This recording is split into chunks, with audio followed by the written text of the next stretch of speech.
Hi y'all, my name is Rebecca and welcome to my channel. I am decorating for the summer season and I decorated on the inside of my home with nothing new. I had used what I previously had in years past and the items that I collected, but I did want something new for my front door.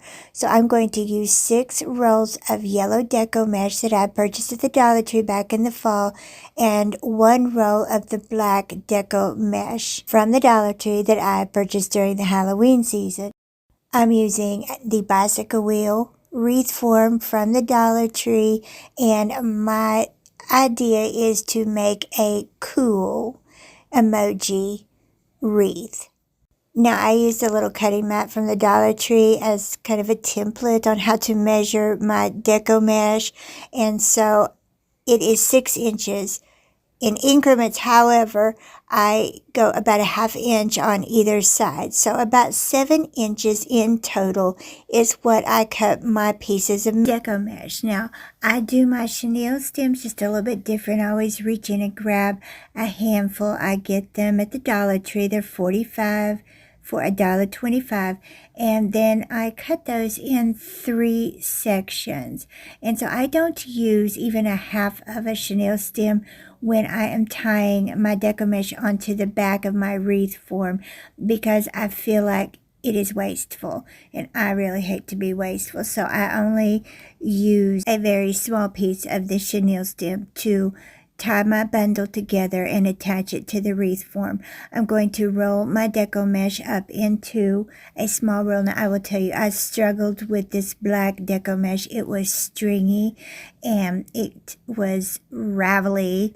It kept coming unraveled on me, and I kept trying to pull the little pieces off and tuck them in as I rolled really carefully. But there were still just a little bit of ravelings that I had on the end of the black. Now, the yellow was not raveling at all. It did not come unraveled. It was just regular Deco mesh. I have no idea why this black was giving me such fits, but you can see I have a little pile of the strings off to the side that I was trying to keep things neat and tidy and keep the little ravelings out of my workspace. Once I have 3 of the 7-inch pieces rolled into a bundle, and I always attach them with a little clamp so that they don't come unraveled while I'm rolling up another piece, then I'm going to put a chenille stem around the middle of the bundle of 3 and then attach that to the bicycle wreath form. Now, I'm going to go in about 3 inches from the center, and I'm going to put the black bundles in kind of a semicircle up and around the bicycle wreath form. And as I work around the wreath, I'm going to get closer to the bicycle wheel spoke, and then I'm going to work out my smile. Will be closer to the end of the wreath form. It's very hard to explain, so I will make sure that I give you pictures of exactly what I'm doing. But 1 roll of the Deco mesh will go around the wreath form and make the smile. I am going to use 6 bundles of the black in total. That's 1 roll, but 6 bundles.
I appreciate you hanging out with me and letting me show you what I have come up with and what's been going on in my little head. And I know some of you are here for the crafting, and some enjoy the cooking and the decorate with me's, and a lot of you enjoy the Dollar Tree beauty reviews. But whatever it is that brings you to my corner of the world, I do so appreciate it very much.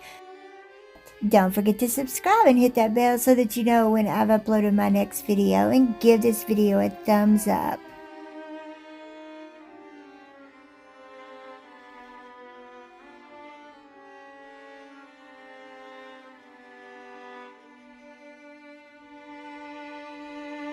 Now for the yellow deco mesh, I'm going to make my bundle of 3, roll it, attach it with the chenille stem, and then on one spoke I'm going to put 2 bundles, and then towards the top where the spoke is I'm going to put 1, and then on the opposite wheel spoke I'm going to put 2 and then 1, and I'm just going to kind of alternate it. That way my deco mesh does not get too full and too bunchy.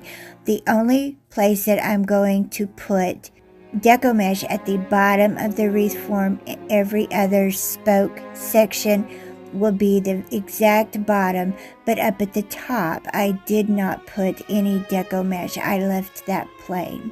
And after I had created the smile, I used 3 bundles of the yellow to form the smile and fill that in, and then at the very top I only used 2 bundles of 3 of the yellow to fill in the top.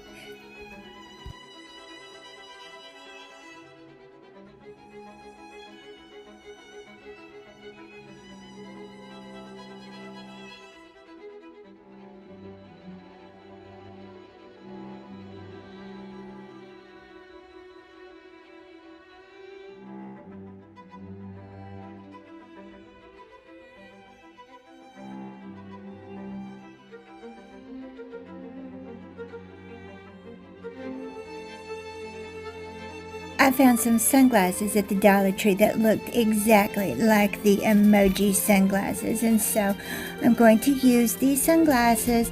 I measured off where I wanted my sunglasses to be, and then I used my bandage shears to, I love my bandage shears. They do not dull. They work on thicker projects, and you can still cut fabric with them. These things are wonderful to have in your craft stash. They are very reasonably priced on Amazon and Temu. If you do not have a pair of bandage scissors, please invest in a pair, because for crafting they are amazing. I have had these for years and I love them. But you can use some metal tin snips if you want to, whatever you have that will cut these plastic sunglasses. But I'm going to cut them off just a little bit, apply some hot glue to the sides of the sunglasses that I had cut off, and then I'm going to attach them to my wreath with some hot glue.